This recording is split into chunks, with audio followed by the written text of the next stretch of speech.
মধুমালতি ডাকে আয়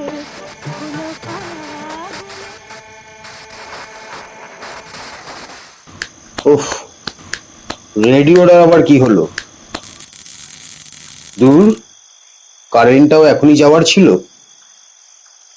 এই রিমি, দেশলাইটা একটু দাও তো।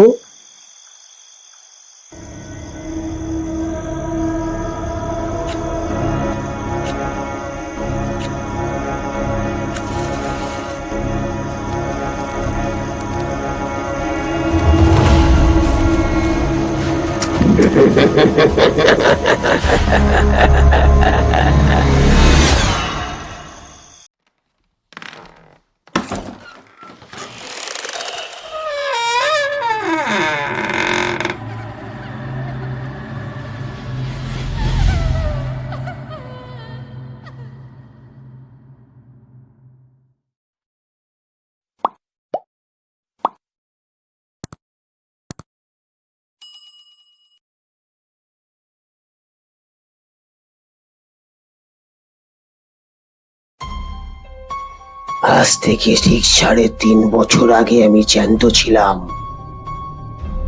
সেই সময় দেওঘরের এই বাড়িতেই আগুনে পুড়ে আমার জ্যান্ত অবস্থার শেষ হয়। এই বাড়ির নাম লিলি ভিলা।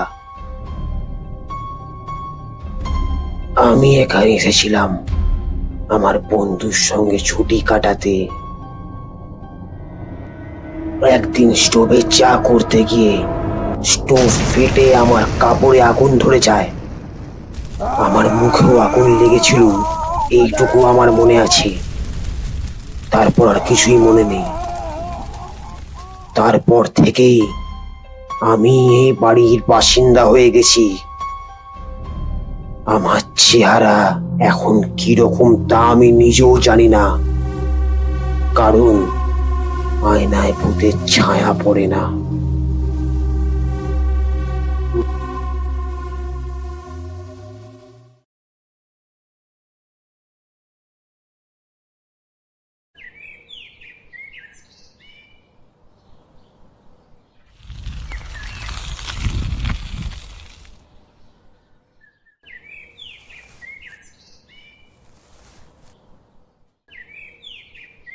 কেষ্টা, তুমি মাল নিয়ে ভেতরে যাও, আমি ভাড়া মিটিয়ে আসছি।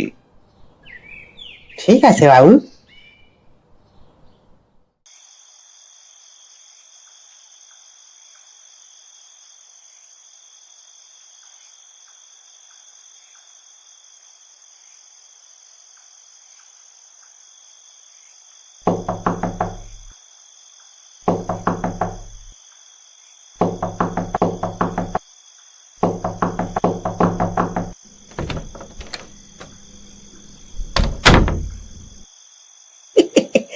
আগে আমরা নারায়ণ শর্মার সাথে একটু দেখা করতে চাই।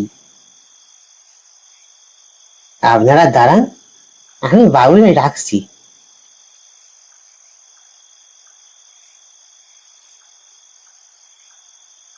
আগে বাবু, আপনার সঙ্গে কিছু লোক দেখা করতে এসছে। এই সময় আবার কি এলো?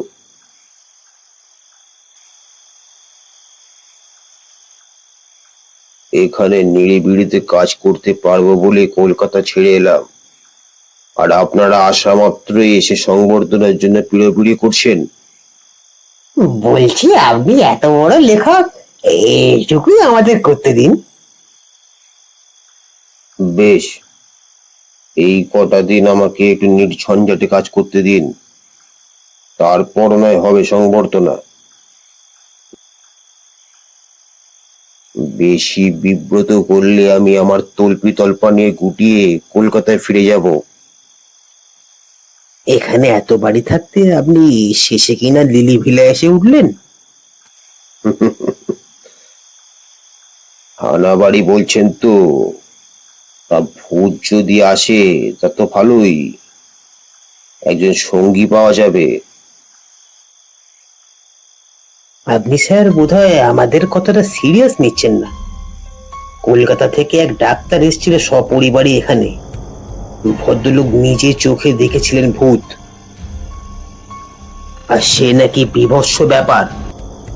প্রায় 15 মিনিট পর জ্ঞান ফেরে ভদ্রলোকের।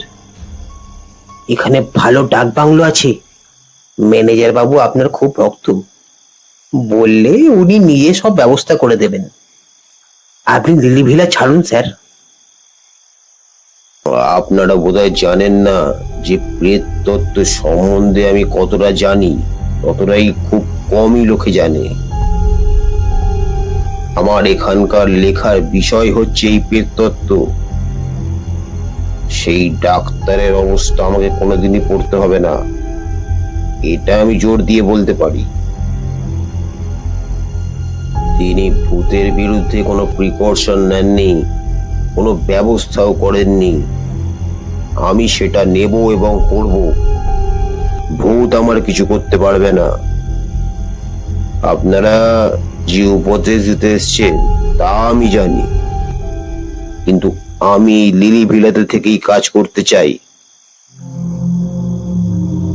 ভূতের বিরুদ্ধে ব্যবস্থা, কথাটা আমি প্রথম শুনলাম। আর প্রেততত্ত্ব, ভূত নিয়েও কোনো তত্ত্ব হয় নাকি? এসব কি বলছেন নারায়ণ শর্মা? অবশ্যই এখন এসব ভেবে আর কোনো লাভ নেই। একবার রাত আসুক, আপনা থেকেই সমস্ত প্রশ্নের উত্তর মিলবে আমার বিশ্বাস।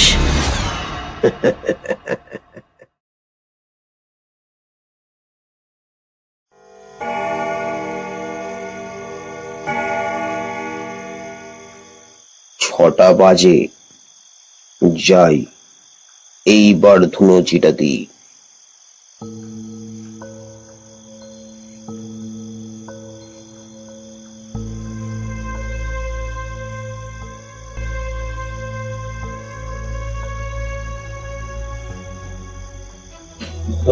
এটা কিসের গন্ধ?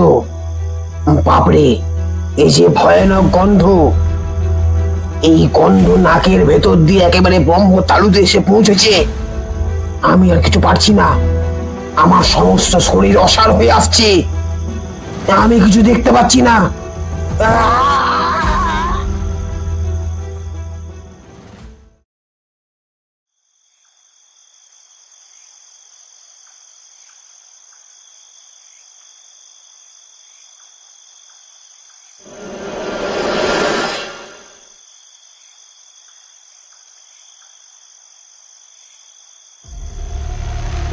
কি এই যে নারায়ণ শর্মা,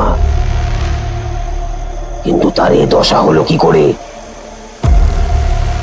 নারায়ণ শর্মা নিজেই আমার প্রশ্নের উত্তর দিলেন। চাকরটা ঘুম থেকে ওঠেনি দেখেই স্টোভ চালিয়ে চা করতে গেলুম, আর সেই সময় স্টোভটা বাস্ট করে। ওরা বোধহয় ওইদিকে আমার মৃতদেহের সৎকারের ব্যবস্থা করছে।